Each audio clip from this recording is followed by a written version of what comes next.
नमस्कार दोस्तों, the study zone में आप सभी का स्वागत है। आज के इस 10 मिनट शो में हम बहुत ही महत्वपूर्ण टॉपिक जनजातीय आंदोलन देखने वाले हैं, जो कि सभी प्रकार के कॉम्पिटिटिव एग्जाम के लिए बहुत ही महत्वपूर्ण है। तो चलिए वीडियो स्टार्ट करते हैं। आइए सबसे पहले ये समझते हैं कि आखिर इन आदिवासियों को अंग्रेजों के खिलाफ हथियार क्यों उठाने पड़े। परीक्षा के नजरिए से इसके मुख्य कारण क्या थे? मुख्य रूप से देखा जाए तो अंग्रेज अपनी औद्योगिक क्रांति के लिए जंगलों से कच्चा माल चाहते थे। तो उन्होंने क्या किया कि आदिवासियों के जो पारंपरिक कानून थे उनमें हस्तक्षेप करना शुरू कर दिया और झूम खेती पर रोक लगा दी।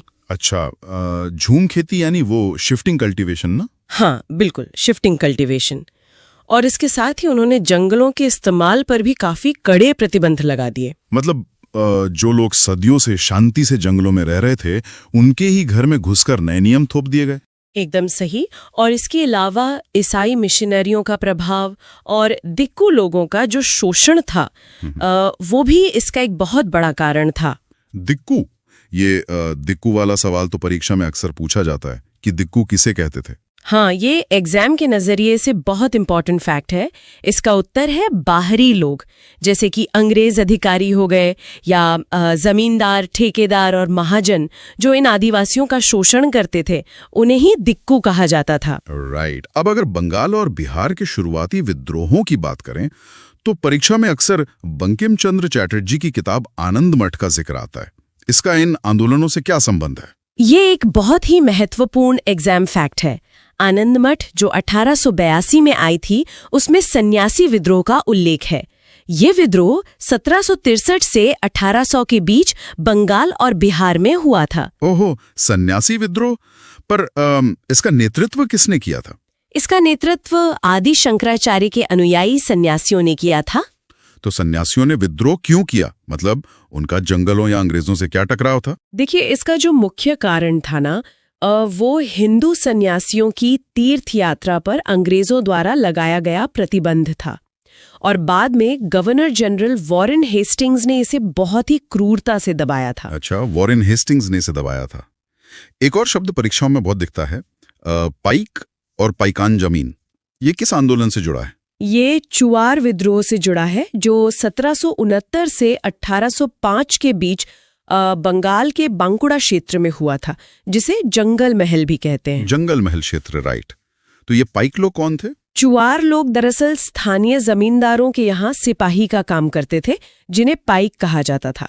और इस काम के बदले उन्हें जो जमीन मिलती थी उसे पाइकान जमीन कहते थे। तो अंग्रेजों ने वो जमीन उनसे छीन ली होगी। हाँ बिल्कुल, अंग्रेजों ने उन्हें हटाकर अपनी पुलिस रख दी और उनकी वो पुश्तैनी जमीन भी छीन ली। तो जाहिर है अपनी पुश्तैनी जमीन छीनने पर उन्होंने बगावत कर ही दी होगी।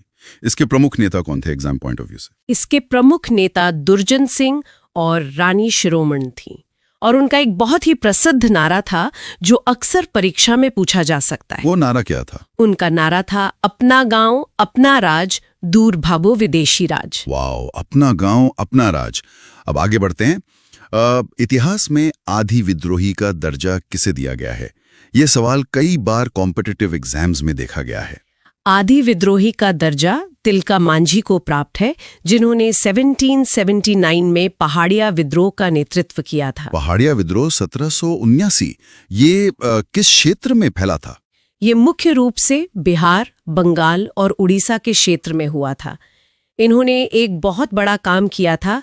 1784 में भागलपुर के कलेक्टर क्लीवलैंड को तीर से मार दिया था। बाप रे, सीधे कलेक्टर को ही मार दिया? हाँ, और इसी वजह से अंग्रेज बौखला गए और बाद में 1785 में उन्हें पकड़कर एक बरगद के पेड़ पर फांसी दे दी गई। बहुत दुखद। अच्छा, कुछ विद्रोह ऐसे भी थे जो शुरू तो धार्मिक रूप से हुए, लेकिन बाद में किसानों के अधिकार और अंग्रेजों के खिलाफ राजनीतिक आंदोलन बन गए। उनके बारे में परीक्षा उपयोगी तथ्य क्या है? ऐसे 3 प्रमुख विद्रोह हमें जरूर याद रखने हैं। पहला है पागलपंथी विद्रोह, जो 1813 से 1831 तक बंगाल में चला। पागलपंथी विद्रोह, इसके संस्थापक कौन थे? ये एक अर्ध धार्मिक संप्रदाय था जिसे करमशाह ने शुरू किया था, लेकिन बाद में उनके बेटे टीपू ने जमींदारों के खिलाफ इसका राजनीतिक नेतृत्व किया। ठीक है, तो पहला पागलपंथी हो गया बंगाल में। दूसरा कौन सा है? दूसरा है फराजी विद्रोह, जो 1820 से 1858 तक बंगाल में ही हुआ। ये शरीयतुल्लाह के अनुयायियों का समूह था। और इसका नेतृत्व किसने किया था? इसका नेतृत्व दादू मीर ने किया था। और दादू मीर का एक बहुत फेमस नारा था जो एग्जाम में आता है कि समस्त भूमि का मालिक खुदा है। समस्त भूमि का मालिक खुदा है। ये बहुत स्ट्रॉन्ग स्टेटमेंट है। और तीसरा विद्रोह कौन सा था? तीसरा है कूका विद्रोह, जो पंजाब में हुआ था 1840 से 1872 के बीच। इस विद्रोह में नामधारी सिखों को कूका कहा जाता था। कूका विद्रोह के मुख्य नेता कौन थे जो परीक्षा में पूछे जाते हैं?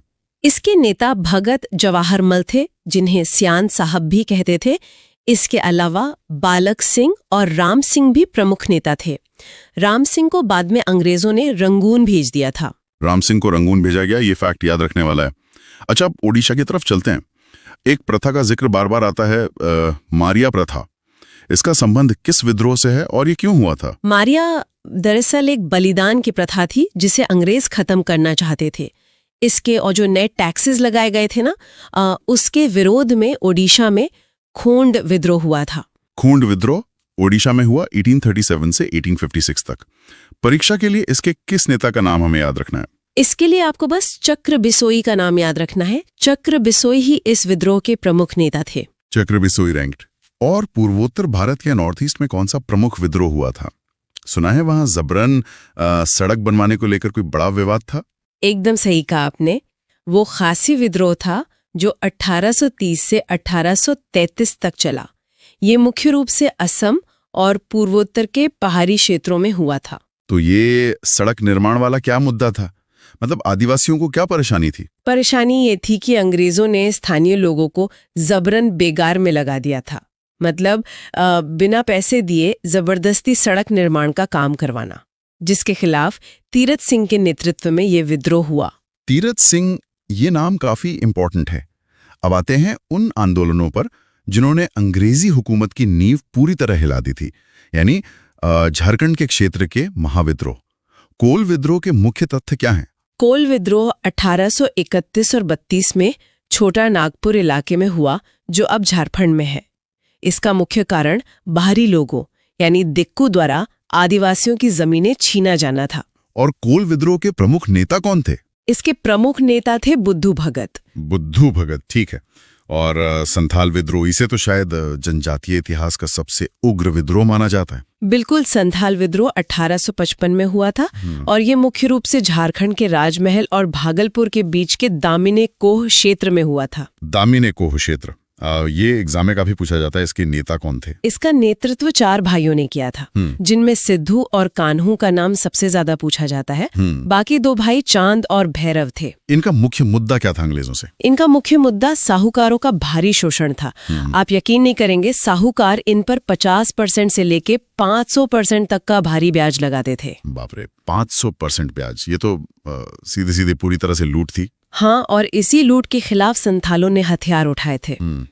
अंत में बात करते हैं उलगुलान की। मुंडा विद्रोह को उलगुलान यानी महान हलचल भी कहा जाता है। बिल्कुल। इसमें खूंटकटी प्रणाली का क्या महत्व था? खूंटकटी का अर्थ होता है सामूहिक रूप से खेती करना। मतलब जमीन किसी एक की नहीं बल्कि पूरे समुदाय की होती थी। तो क्या अंग्रेजों ने इस प्रणाली को खत्म कर दिया था? हाँ, जब जमींदारों ने अंग्रेजों की मदद से इस पर कब्जा किया और इससे गैर कानूनी घोषित किया, तो 1895 से 1901 के बीच मुंडा विद्रोह भड़क उठा। और इसका नेतृत्व बिरसा मुंडा ने किया था, जिन्हें लोग भगवान मानते थे। बिल्कुल, बिरसा मुंडा ने लोगों को विश्वास दिलाया कि उनमें ईश्वरीय शक्तियां हैं। उन्होंने 1900 में एक भयंकर विद्रोह किया था अंग्रेजों के खिलाफ। और फिर अंत में उनका क्या हुआ? वो अंततः पकड़े गए और बहुत ही दुखद रूप से रांची जेल में उनकी मृत्यु हो गई। इन तथ्यों को याद करते हुए एक बात सोचने वाली है कि देश की आजादी का जो बड़ा राष्ट्रीय आंदोलन हमने बाद में देखा, क्या उसकी असली नींव इन जंगलों और पहाड़ों में इन्हीं गुमनाम आदिवासियों ने दशकों पहले ही नहीं रख दी थी? ये सोचने का विषय है।